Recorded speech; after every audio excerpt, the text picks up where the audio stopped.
Ya, sekarang kita akan membahas tentang energi kinetik rotasi dan juga momentum sudut. Kalian bisa buka buku kalian halaman 28 ya.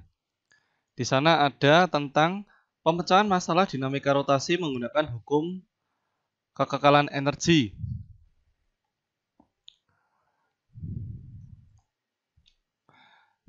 Jadi jika sebelumnya kita menyelesaikan permasalahan dinamika rotasi menggunakan torsi atau menggunakan momen gaya, menggunakan hukum Newton kedua tentang gerak rotasi, sekarang kita juga bisa menyelesaikan permasalahan tersebut menggunakan hukum kekekalan energi dengan melibatkan energi kinetik rotasi.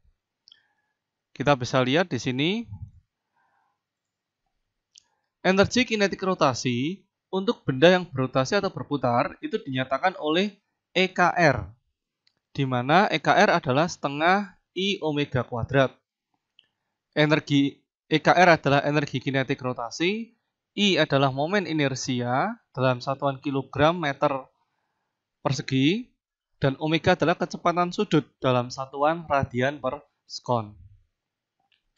Jika benda bergerak translasi sekaligus rotasi atau benda itu menggelinding, maka energi kinetik totalnya adalah gabungan dari keduanya, yaitu EKT ditambah EKR, di mana EKT adalah energi kinetik translasi dan EKR adalah energi kinetik rotasi.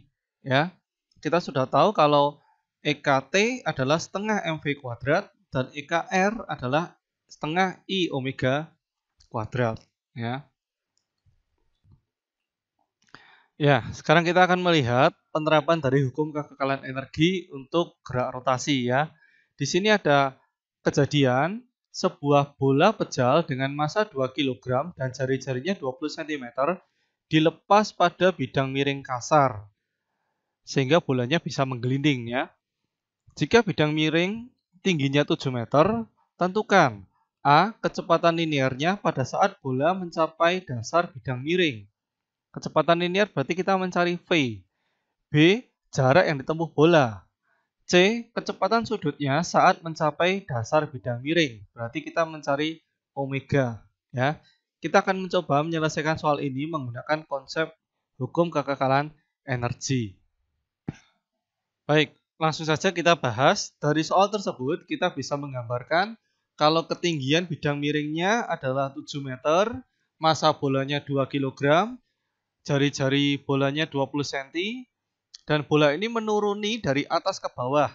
Kita tentukan dua titik untuk menggunakan persamaan hukum kekekalan energi ya. Jadi kita tentukan di atas titik A, di bawah titik B.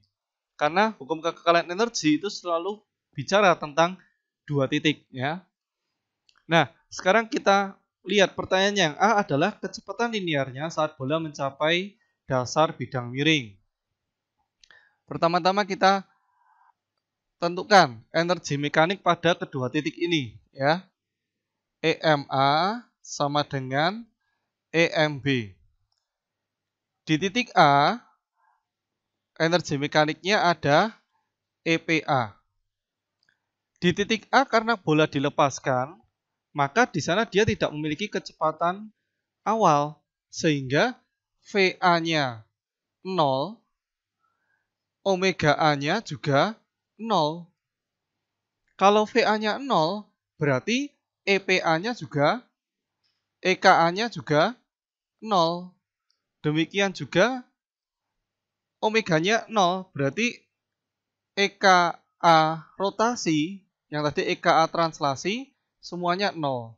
Karena bola masih dalam keadaan diam. Ya. Sehingga baik energi kinetik translasi maupun energi kinetik rotasi, dua-duanya masih 0. Ya. Sehingga di EMA cuma ada EPA, sama dengan di titik B. Di titik B ini dia sudah memiliki kecepatan linear dan juga kecepatan rotasi. Tetapi di titik B bola sudah tidak memiliki ketinggian atau ketinggiannya sudah 0. Sehingga di titik B dia hanya memiliki EK TB dan EK RB. Jadi EK translasi di titik B dan EK rotasi di titik B ya. Sedangkan di titik A dia cuma memiliki energi potensial saja. Nah, sekarang kita hitung. EPA berarti MGHA. EK translasi di titik B berarti setengah M VB kuadrat ditambah EK rotasi di titik B berarti setengah I omega B kuadrat. Terus kita MGHA sama dengan setengah M VB kuadrat ditambah setengah inersia dari bola pecel adalah 2/5 mr kuadrat dan omega B kita ubah bentuknya menjadi VB karena kita mau mencari kecepatan linier. Kita ingat hubungan antara gerak linier dan gerak rotasi ya. VB sama dengan omega B dikali R ya. Sehingga kalau omega B persamaannya menjadi VB dibagi R ya. Ini kita ganti jadi VB kuadrat per R kuadrat. Kita bisa coret masanya ada di kedua ruas ya. Ini R juga dicoret R kuadrat ya. Sehingga persamaannya akan menjadi GHA sama dengan setengah VB kuadrat ditambah 1/5 VB kuadrat. Setengah ditambah 1/5 jadi 7/10 VB kuadrat. Dan akhirnya kita dapatkan VB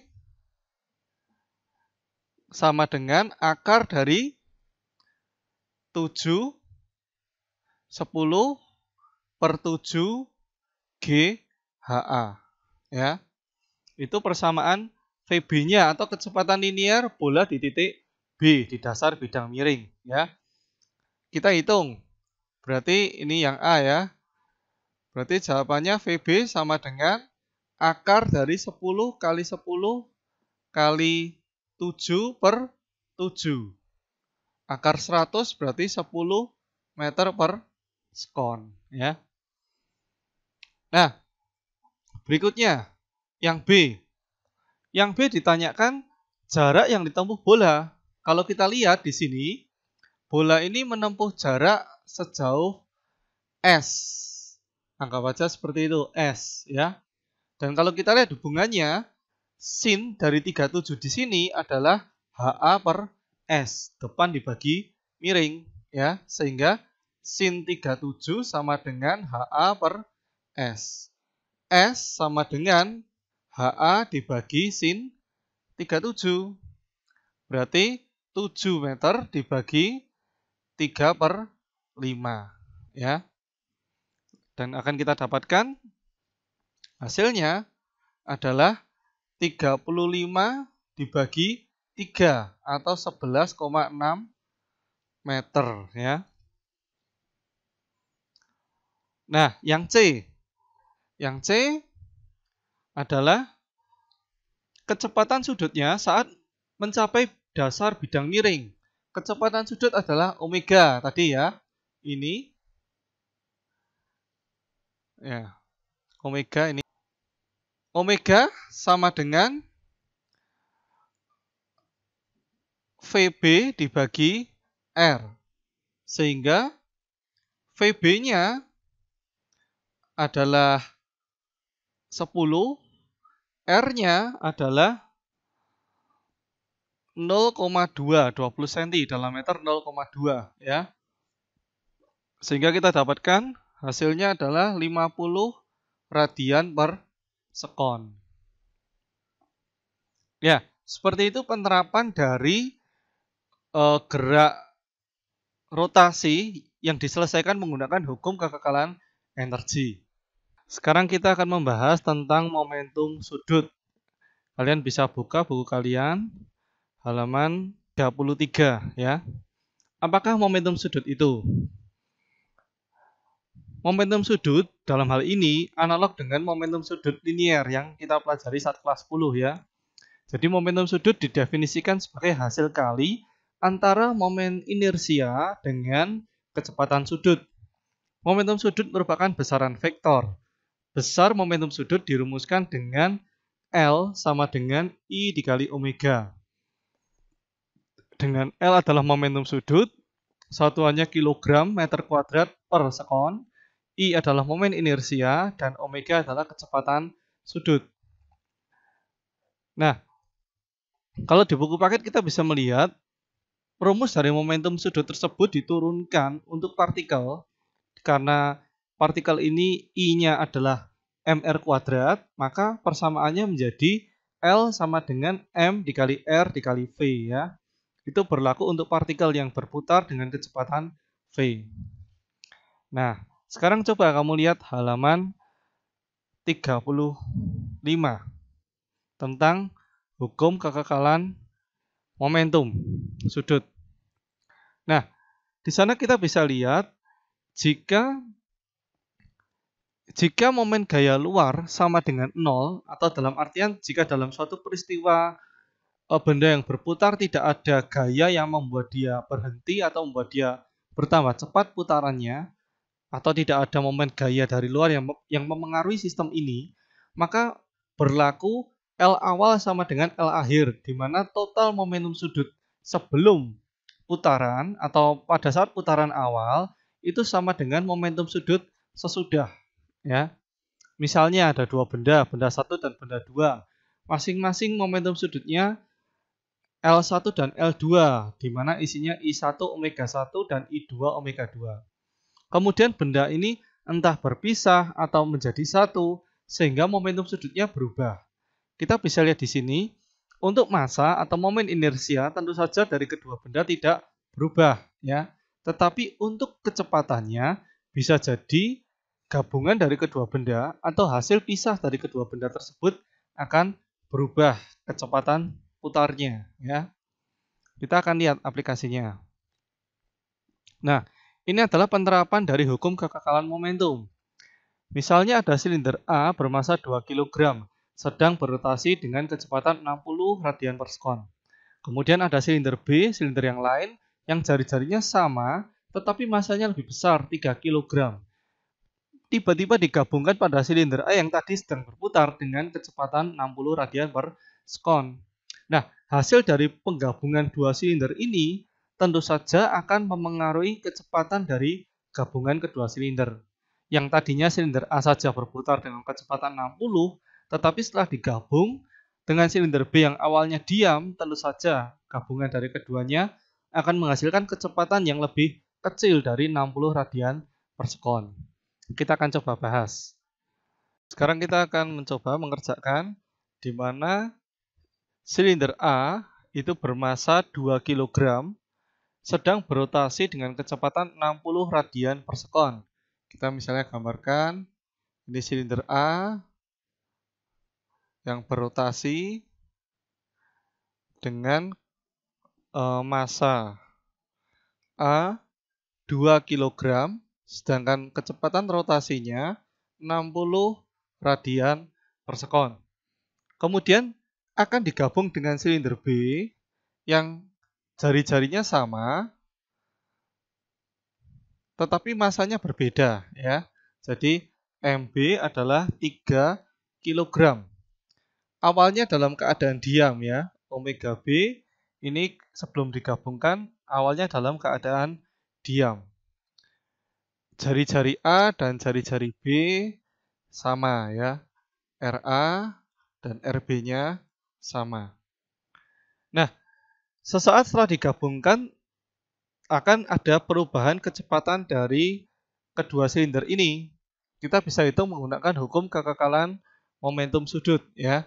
Jadi momentum sebelum sama dengan momentum sesudah, L sama dengan L aksen gitu ya. Momentum sebelum adalah momentumnya silinder A, sedangkan yang silinder B belum punya momentum sudut karena omega B-nya 0. Sedangkan yang sudah adalah LA aksen digabung dengan LB aksen. Momentum sudutnya adalah IA dikali omega A sebelum gabungan. Sama dengan IA dikali omega aksen ditambah IB dikali omega aksen. Nah, kita bisa melihat di sini gabungan dari kedua silinder akan menghasilkan kecepatan yang sama karena keduanya saling menempel. Sehingga saya tuliskan omega aksen dan omega aksen kecepatannya sama. Ini sama seperti halnya tumbukan tidak lenting sama sekali, ya. Nah, kemudian kalau kita hitung silinder pejal berarti kalau kita mau hitung kecepatan sudutnya yang gabungan berarti omega aksen adalah IA kali omega A sama dengan IA plus IB kali omega aksen. Omega aksennya menjadi IA omega A per IA plus IB. Di mana IA, karena ini silinder pejal, berarti setengah MA R kuadrat kali omega A. Kemudian IA plus IB berarti setengah MA R kuadrat ditambah setengah MB R kuadrat. Jadi kita bisa lihat keteraturannya. Kalau ini setengah sama R-nya, karena sama kita keluarkan dalam kurung, berarti bisa kita coret dengan yang atas ya. Setengahnya dan R-nya setelah didistribusi kita bisa keluarkan. Sehingga persamaannya menjadi omega aksen sama dengan MA omega A per MA plus MB ya. MA-nya adalah 2 kg, kecepatan rotasinya 60 dibagi dengan 2 ditambah 3 ya. Berarti 120 per 5 ya. Sehingga 24 radian per sekon. Ya, seperti itu cara menerapkan hukum kekekalan momentum pada kejadian dua benda yang berputar atau lebih yang bergabung menjadi satu atau mungkin terlepas bagiannya.